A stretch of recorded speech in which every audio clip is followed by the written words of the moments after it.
Hey guys, welcome to my channel. So bigyan ko lang ng quick update regarding dito sa aking binuong AR-15 na 20 inches. By the way, na-safety check na to prior to filming. Kaya naka-insert yung magazine na to para, period correct siya na, nung panahon nito talagang aluminum or metal magazines ang gamit. So, bigyan ko lang ng update. Kung mapapansin nyo, meron na akong sling na ikinabit. Iisip ako, paano ko ba ito kakabitan ng sling? Akala ko noon, walang problema kasi meron naman ditong sling mount sa harap at likod. Pero once na gamitin mo yan, mahirap i-shoot yung barrel kasi yung sling mo pababa. Basta mahirap eh. Pang carry lang talaga yung sling na yan. So sabi, sa mga modern firearms daw ngayon, dapat ang sling mo nasa ibabaw. Nasa ibabaw ang connection. Okay, so inisip ko yan, paano ko ikakabit yung sling. So bumili ako ng murang sling sa Amazon. And nakita ko ng ganito. Para sa handguard tong connection na to no? So yan, sling mount para sa handguard. 2-piece, 2 piraso. So yan, meron ako dito. Tapos tinali ko siya sa sa original na na sling mount para hindi siya maglo-loose. Tapos inikutan ko pa siya ng paracord. Yan, nag-roll pa ako ng paracord diyan. Bakit? Para hindi siya dumaos-dos taas baba. 'Di ba? Hindi siya lumuwag. So naka-connect siya dito sa original na sling mount area. Yung sa movie nga na Black Hawk Down, yung sling nila tinatali nila dito sa front sight. Diyan nila tinatali. Kasi nga mas madali kasing iputok pag nasa ibabaw ang sling as compared sa nasa ilalim. Okay? Tapos sa likod naman, naisip ko talaga, paano to sa likod? May nabibili na na sling mount na ganito, tapos meron dito. Kasi sabi ko, mahal.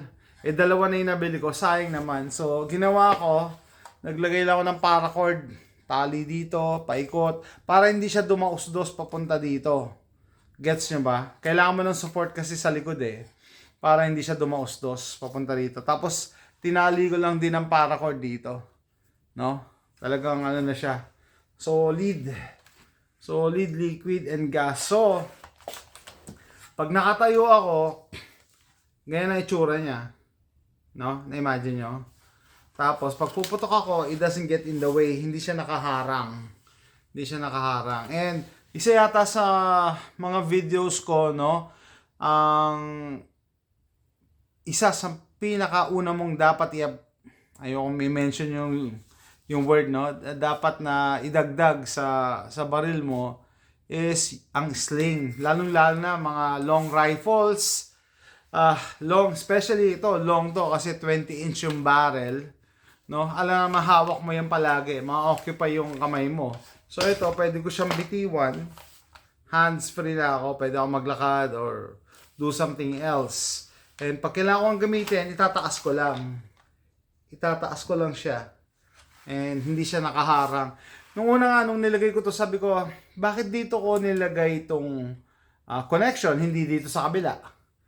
Kaya ako pala naisip na hindi dito kasi pag nag-shoot, magpe-press against my cheek. Pagka nandito sa kabila, ibig sabihin iikot pa yung yung tali dito. So matalang pag nandito sa gilid, bababa lang siya. So clear yung aking cheek weld. Pag-cheek weld ako, So, ayan, hinihintay ko na lang yung yung mount para sa red dot. May nag-comment sabi, 20 inch yan, maganda siguro lagyan ng scope. Yeah, pwede. Kasi meron na kasi akong 18 inch na talagang naka-scope lang Wala pa akong naka-retro style na carry handle. And looking at the comments, maraming nagustuhan yung ganitong setup, retro, fixed stock, Para para maiba naman. Nakakatuwa din. Parang going back in time. Mga naunang variations ng AR rifle or M16 rifle. Actually, may nakita akong handguard na ano na hindi ko alam tawag doon, yung parang pang M16 na ano siya, tatlong side, may kanto talaga, no? Pang M16 na pang M6. Pinag-iisipan ko pa kung bibilin ko or papalitan ko to. So, or sabi ko, enjoyin ko muna tong handguard na to, no? Bago ko palitan. Siguro pag nagsawa na ako, no? Ang na-observe ko lang sa ganitong handguard ng Palmetto State Armory, may nagko-comment na medyo maluwag daw yung connection. Ibig sabihin hindi siya fit. Mahaba kasi. Normal lang yan kasi plastic. Ginawa ko, bumili ako ng zip tie na black. Hindi nyo makita, di ba? Zip tie na black para kapit na kapit siya dyan. Hindi na siya bumubuka ng konti. Dati pwede mo isuksok yung daliri, yung kuko, hindi naman daliri. Nakakailang lang, tsaka ayaw ko lang. Okay? So yun nga, hinihintay ko yung aking scope mount or red dot mount na nilalagay dito, pero iba, gusto ko yung nandito kasi sabi ko nga, dito yung red dot para co-witness ng irons. Tapos ganun yung setup sa Israel So yung mga IDF forces, nandito yung red dot nila instead na nandito.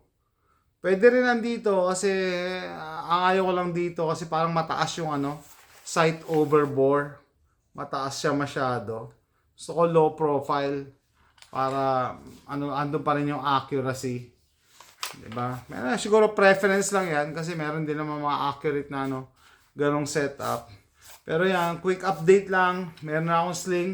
Huwag nyo mamalitin yung sling kahit mura lang yan, pero napaka-importanting upgrade niyan. And hindi basta-basta rin magkabit ng sling. Talaga pinag-isipan ko to, paano ko to i-attach kasi pag naglagay ako dito, dadaos-dos.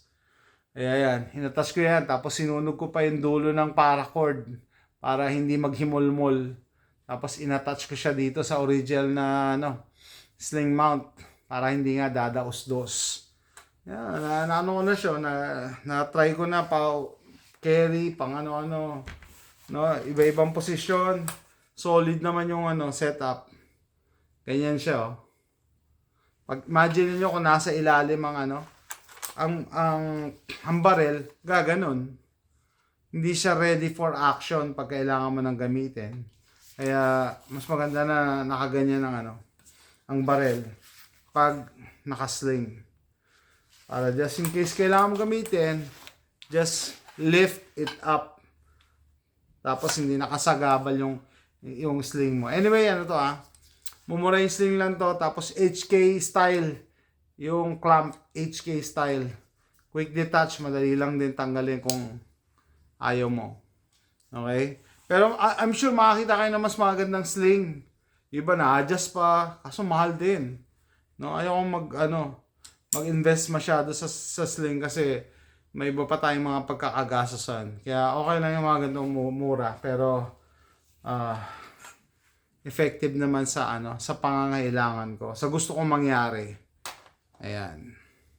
Tapos hindi pa siya, it doesn't get in the way with the front sight. Dito lang siya sa gilid. Dito lang siya sa gilid. Okay guys, so yan. Salamat sa mga viewers na nagkagusto sa build na to. And may nagko-comment, sana sa Pilipinas payagan din na mag-build on your own. I don't know. Malayo pa tayo sa ganong sitwasyon.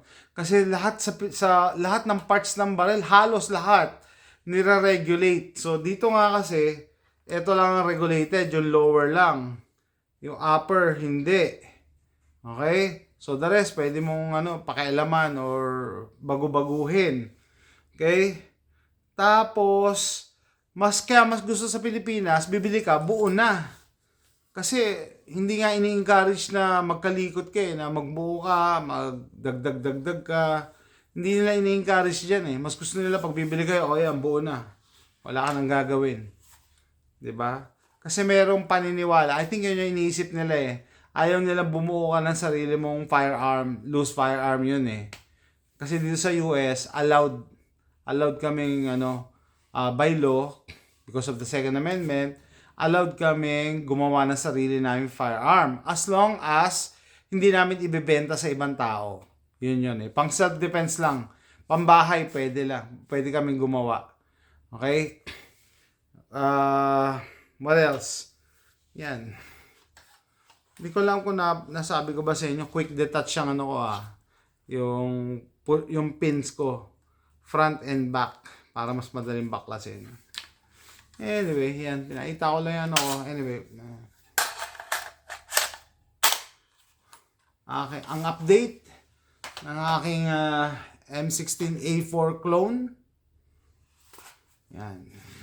Tsaka paano ko siya in-attach. Bye.